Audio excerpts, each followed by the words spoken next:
अस्सलाम वालेकुम my dear students, उम्मीद है कि आप सब ठीक होंगे। हमारी क्लास चल रही है आई कॉम 2 सब्जेक्ट। हम पढ़ रहे हैं प्रिंसिपल्स ऑफ अकाउंटिंग।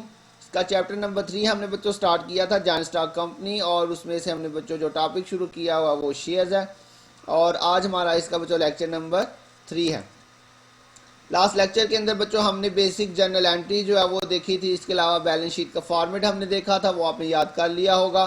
तो आज हम बच्चों एक्सरसाइज नंबर 1 सॉल्व करेंगे। तो सबसे पहले हम इस क्वेश्चन को रीड कर लेते हैं। Sajid limited was registered with an authorised capital of rupees 20 lakh divided into 2 lakh ordinary share of rupees 10 each. The company issued 1 lakh ordinary shares to general public for subscription at par value on 1st July 2005. Subscription date was fixed as 15 July. Pass the entries in the books of the company. If application for 1 lakh shares were received, shares were allotted on 31st July 2005. Also show how the figures would appear in the balance sheet of the company. तो दो चीज़ें पूछी हुई हैं बच्चों इसमें आपसे। पहले तो आपने जनरल एंट्रीज पास करनी है, और उसके बाद बच्चों आपने जो है वो बैलेंस शीट भी बनानी है। तो जनरल एंट्रीज और बैलेंस शीट जो है वो आपने याद कर लिया होगा। तो आज देखते हैं बच्चों, हम इस क्वेश्चन को सॉल्व करते हैं।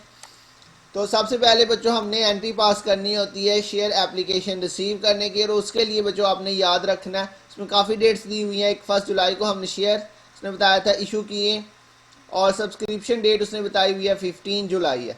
तो बच्चों याद रखिएगा, फर्स्ट एंट्री आपने हमेशा सब्सक्रिप्शन डेट के ऊपर पास करनी है। फर्स्ट एंट्री आपने हमेशा सब्सक्रिप्शन डेट पे रिकॉर्ड करनी है एप्लीकेशन रिसीव करने की। तो एंट्रीज बच्चों आपने याद की होगी 2005 जुलाई 15, ये हमारी सब्सक्रिप्शन डेट थी। और बच्चों एंट्री क्या होगी आपकी, तो एंट्री आपकी होगी बैंक अकाउंट डेबिट और शेयर एप्लीकेशन अकाउंट क्रेडिट। ये आपकी जनरल एंट्री थी, आपने याद कर ली होगी। रेशन आ जाएगी एप्लीकेशन रिसीव्ड। इसकी बच्चों अमाउंट कैसे लिखेंगे, तो ये देखिएगा बच्चों, फर्स्ट एंट्री के अंदर आपने जो एप्लीकेशन रिसीव्ड होगी उसके साथ आपने एंट्री पास करनी है। ये बात आपने याद रखनी है। जो फर्स्ट एंट्री एप्लीकेशन रिसीव, उसके अंदर बच्चों आपने वो शेयर लिखनी है जितने आपने एप्लीकेशन रिसीव की हैं। तो ये देखिए बच्चों, उसने बताया हुआ 1 लाख जो है वो एप्लीकेशन हमें रिसीव हुई है, और एक शेयर जो है वो 10 रुपये का। तो इनको आपस में मल्टीप्लाई कर देंगे। यहाँ पे ये देखिएगा 1 लाख इंटू 10 करेंगे तो ये आपके पास 10 लाख जो है इसकी अमाउंट आ जाएगी। ये असल चीज़ है जो याद रखने वाली है। फर्स्ट एंट्री में आपने एप्लीकेशन रिसीव के साथ एंट्री करनी है। उसके बाद बच्चों जनरल पब्लिक को जब भी शेयर इशू करेंगे हमने इसी तरतीब से एंट्रियाँ करनी है जो आपने याद की होंगी। सेकंड एंट्री बच्चों हम शेयर्स अलॉट करने की करेंगे या शेयर्स इशू करने की। तो सेकंड एंट्री बच्चों उसने डेट बताई हुई है, शेयर्स वर अलॉटेड ऑन 31 जुलाई 2005। तो सेकंड एंट्री इसकी करते हैं बच्चों जुलाई 30 को। शेयर एप्लीकेशन डेबिट, ये जो बच्चों आपने क्रेडिट किया हुआ है इसको आपने डेबिट कर देना है, और शेयर कैपिटल अकाउंट क्रेडिट कर देंगे। नरेशन आ जाएगी शेयर्स अलॉटेड या शेयर्स इशूड। अब इसमें बच्चों आपने शेयर्स कौन से लिखनी है, ये बच्चों देखिए लिखा हुआ company issue 1 lakh ordinary shares. तो पहली एंट्री आपने बच्चों एप्लीकेशन रिसीव के साथ करनी है, और दूसरी एंट्री जो है वो आपने शेयर्स इशू के साथ करनी है। तो इस क्वेश्चन के अंदर बच्चों एप्लीकेशन भी 1 लाख थी और शेयर्स इशू भी जो है वो भी 1 लाख थे, इसलिए दोनों एंट्रीज ही जो है वो 1-1 लाख के साथ हो रही हैं। तो यहाँ पर भी बच्चों 1 लाख के साथ जो है वो 10 से मल्टीप्लाई करेंगे तो ये भी बच्चों 10 लाख आ जाएगा। इसमें बच्चों मैंने आपको एक तीसरी एंट्री बताई थी, एक्सेस मनी रिफंडेड। बच्चों तीसरी एंट्री तब करेंगे जब एप्लीकेशन जो है वो इशू से ज़्यादा आ जाए। लेकिन इस क्वेश्चन में अगर आप देखें 1 लाख ही एप्लीकेशन आई है और 1 लाख ही हमने शेयर इशू किए हैं, तो इस क्वेश्चन के अंदर जो है वो थर्ड एंट्री हम पास नहीं करेंगे। इसके अंदर सिर्फ 2 ही एंट्रियाँ रिकॉर्ड होंगी। तो ये जनरल एंट्रीज हमारी बच्चों हो चुकी हैं। इसके बाद हमने बैलेंस शीट बनानी है। बैलेंस शीट के अंदर सबसे पहले आपने उसका नाम लिखने लेना है, उसके बाद बैलेंस शीट, फिर डेट आ जाएगी। डेट आपने लास्ट डेट लिखनी है बैलेंस शीट के अंदर, एज ऑन 31 जुलाई 2005।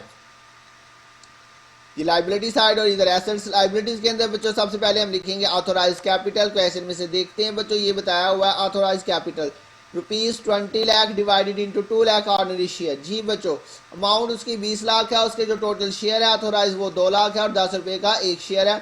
इसको देखते हैं बच्चों हमने कैसे रिकॉर्ड करना है। यहाँ पे बच्चों आपने शेयर्स लिखने हैं, ये बताया हुआ था 2 लाख शेयर्स और at a rate rupees 10 each. इनको आपस में मल्टीप्लाई करें तो बच्चों ये 20 लाख आ जाएगा, और इसको आपने बच्चों डबल जो है वो लाइन नीचे लगा देनी है, ये आपने याद रखना है। अगली हेडिंग बच्चों हम किस चीज़ की लिखेंगे, issued subscribed and paid up capital. इसके अंदर बच्चों हमने शेयर कहाँ से लिखनी है, ये आपने बात बहुत अच्छी तरह से याद रखनी है। इसके अंदर बच्चों आपने ये सेकंड जो एंट्री है शेयर्स अलॉटेड वाली, इसके अंदर बच्चों जो शेयर लिखे होंगे वो हमने लिखने हैं। इस क्वेश्चन के अंदर तो ये दोनों सेम आ रहे हैं, लेकिन आगे जाके हम क्वेश्चन देखेंगे यहाँ पे और यहाँ पे नंबर ऑफ शेयर्स चेंज हो जाएंगे। तो आपने बच्चों याद रखना है issued subscribed and paid up capital के अंदर आपने इस एंट्री में से, ये जो शेयर्स अलॉट करने वाली एंट्री है, इसमें से आपने शेयर जो होंगे वो वहाँ पे रिकॉर्ड करने हैं। तो इसमें देखिए बच्चों कितने शेयर हम इशू कर रहे हैं, 1 लाख। तो यहाँ पे बच्चों आ जाएगा 1 लाख शेयर एट ₹10 ईच।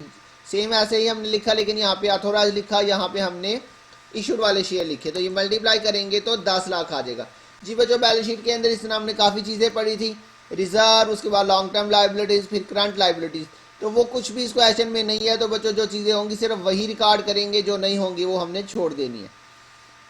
दूसरी साइड पे बच्चों आ जाए एसेट साइड पे, इसमें फिक्स्ड एसेट लिखते हैं, वो भी नहीं है क्वेश्चन में। इसके बाद डेफर्ड कास्ट आता है, वो भी इस क्वेश्चन में नहीं है। तो इसके बाद बच्चों करंट एसेट्स आता है, और करंट एसेट्स में हमारे पास बैंक आता है। तो आपने एंट्रीज में से देखना बच्चों, ये देखें फर्स्ट एंट्री के अंदर आपके पास बैंक आ रहा है और उसकी अमाउंट आपके पास है 10 लाख। तो ये बच्चों आपने 10 लाख जो है यहाँ से रिकॉर्ड करना है, इसके अंदर बैंक के सामने 10 लाख आ जाएगा। अब दोनों साइड का टोटल करेंगे बच्चों, दोनों साइड का टोटल करें, यहाँ पे आपके पास टोटल 10 लाख आ रहा है और इसका टोटल भी 10 लाख आ रहा है। तो बच्चों ये बात याद रखिएगा, ऑथोराइज कैपिटल को आपने टोटल में शामिल नहीं करना, टोटल में ऐड इसे नहीं करना। काउंटिंग के अंदर याद रखें जिस अमाउंट के नीचे हम डबल लाइन लगा दें उसे हम टोटल में ऐड नहीं करते, इसलिए हम इसके नीचे डबल लाइन लगा देते हैं। तो ये बच्चों हमारी बैलेंस शीट भी कंप्लीट हो गई है। तो ये हमारा फर्स्ट क्वेश्चन था, बिल्कुल ईजी। ये उम्मीद आपको समझ आ गई होगी बच्चों। अगर नहीं समझ आई तो बच्चों ग्रुप में पूछ लीजिएगा मैसेज करके, इंशाल्लाह मैं इसको एक्सप्लेन कर दूंगा। अपना ध्यान रखिएगा, बहुत जल्द मिलेंगे नेक्स्ट लेक्चर के साथ। तब तक के लिए अल्लाह हाफिज़।